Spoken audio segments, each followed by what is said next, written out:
We want the temperature of the formula to be around 106 or lower to about 100 minimum. This is just a good way to make sure that the baby is getting the right temperature of formula. I always test regardless of what the thermometer says on my wrist, just to be sure. And then offer it to the baby. I generally offer it from the left side, as I'm left-handed. However, each person can offer it a different way. For example, if you're right-handed and you need to do it this way, you can still do it this way. However, I'm more comfortable doing it this way. And as you can see, as I feed the baby, my fingers get dirty. So in order not to get the baby's face and feathers that dirty, I clean off my fingers a number of times. As you can see, this baby here, it's got quite a bit of a belly going on now. That means the baby has had enough. Again, I also clean the baby with just a cool water to clean out its palate and make sure that there's no leftover food on the skin or on the feathers. Does make them a little wet, but they'll dry quickly under their heat lamp or under their heating source, whatever you have chosen as a heat source. I like to use heating pads on low. I've been doing this about 8 years now, and I've had great success. This is one of my sun cheeks. It's a mutation. As you can see, it's very friendly. Loves to be pet. Okay, let's move on. We'll get another one. Okay, here we go. Here.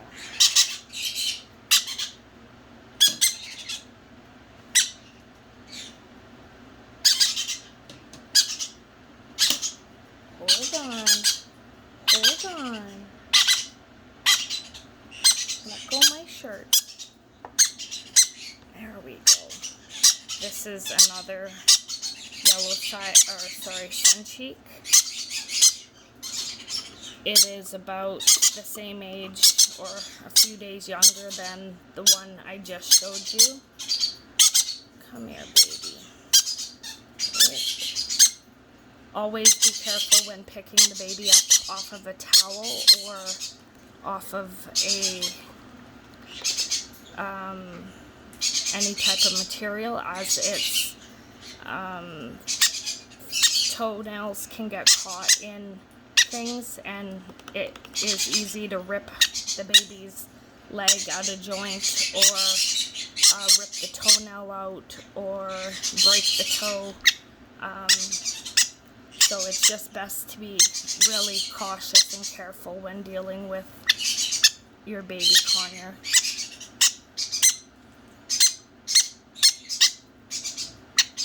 Again, I'm using the same technique. Trying not to get the baby too dirty. I know it's not necessary not to get them dirty, but I just prefer to keep them clean rather than to try and clean the formula off their feathers. This one's a little bit more hungry than the other one was. And this is my morning feed, so that should be enough. Let's give it a moment to digest some of its food. Sometimes the food will sit in the esophagus or in the throat, and it'll take a minute to come down, so you don't want to overfeed right away, and you always want to keep an eye on the belly by checking to see how full they are. You want their belly to be full, but not super full that it's hard and distended, as you can hurt the baby's stomach, rupture it. I know, you don't like the cold water. Okay, let me see. Give me your beak. There you go. That, he can do with a little bit more, actually. Probably not this whole amount, but a little bit.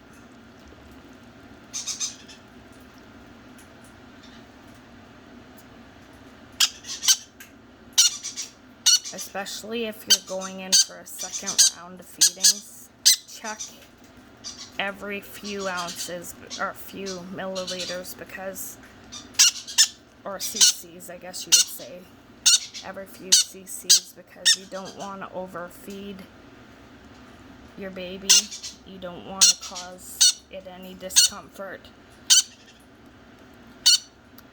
I tend to move, see, there we go. The baby's nice and full now. And I still have some in the syringe, but we're not going to use that.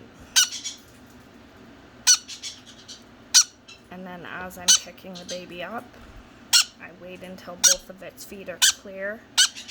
My babies, I tend to pick them up like this. They get used to it from the time they're born. It's obviously not the way I carry them all the time. However, I like to be able to carry them that way just in case that they're ever in a dangerous situation. I can just grab them and pick them up quickly. Whereas if the baby's not used to it, it'll flail and possibly get itself into further trouble or distress. But yeah, this is how I hold my babies, trying not to put pressure on their bellies. I'll bring another one, just a moment. There you go. There you go. Oh, get off your brother. Okay.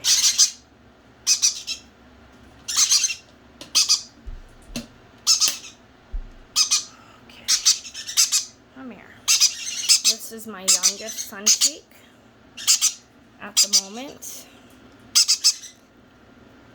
With my younger babies, I would never pull a full syringe, as it is possible to overfeed them and cause problems. So I tend to just put what I think the baby can eat into the syringe and leave it at that. If the baby needs more to eat, we can always add more, but if you put too much into their belly, you can't take it away. You can't pull it back out. Well, you could, but it would be uncomfortable for them. Oh, this baby always makes the funniest faces when eating. I don't know why he does that. Looks like he's having trouble breathing, but I'm giving him plenty of breathing room.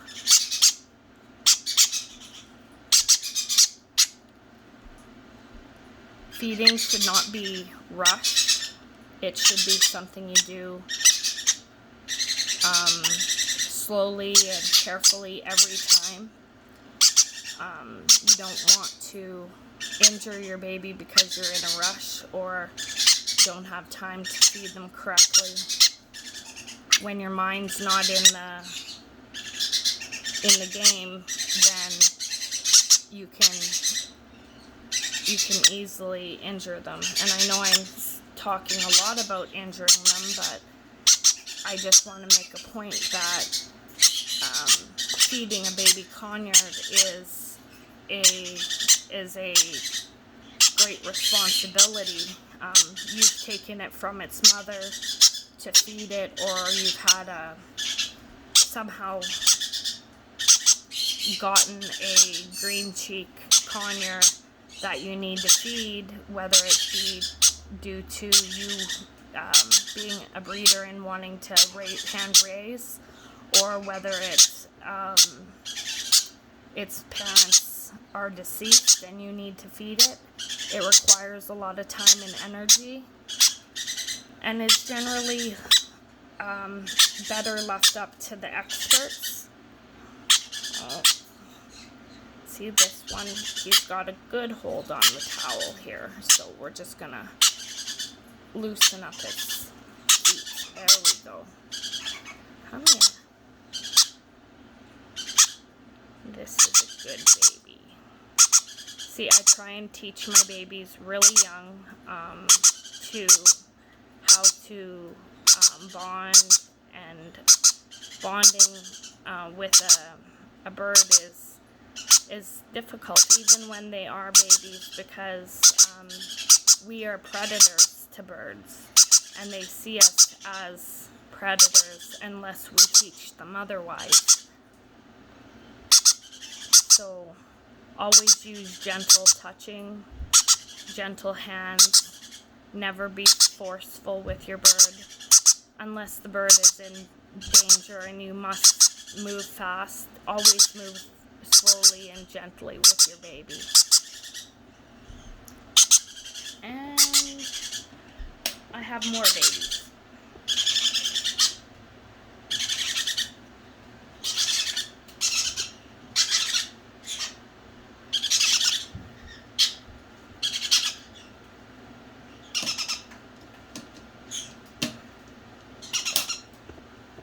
There we go.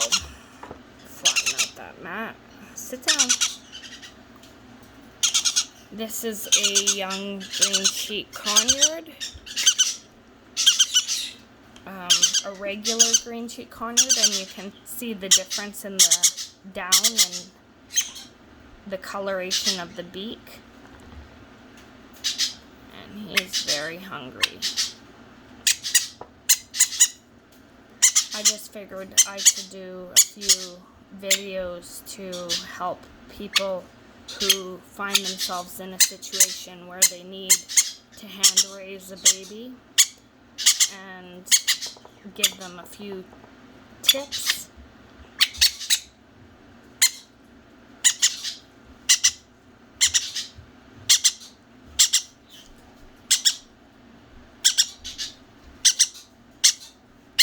And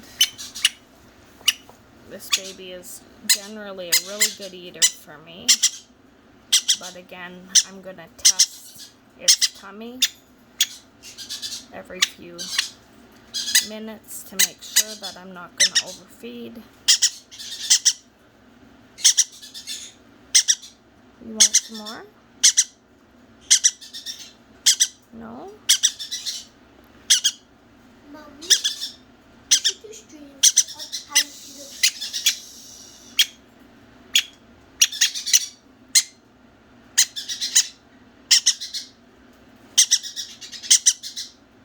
Okay, I think this baby's had enough. It's not actively searching to... There we go. Come here, beautiful. There we go. Step up. Good boy. Or girl. I haven't DNA tested them yet, so I'm unsure of their sex, whether they're male or female. There is no way to distinguish a male from a female other than doing DNA tests. Alright, have a good day, guys.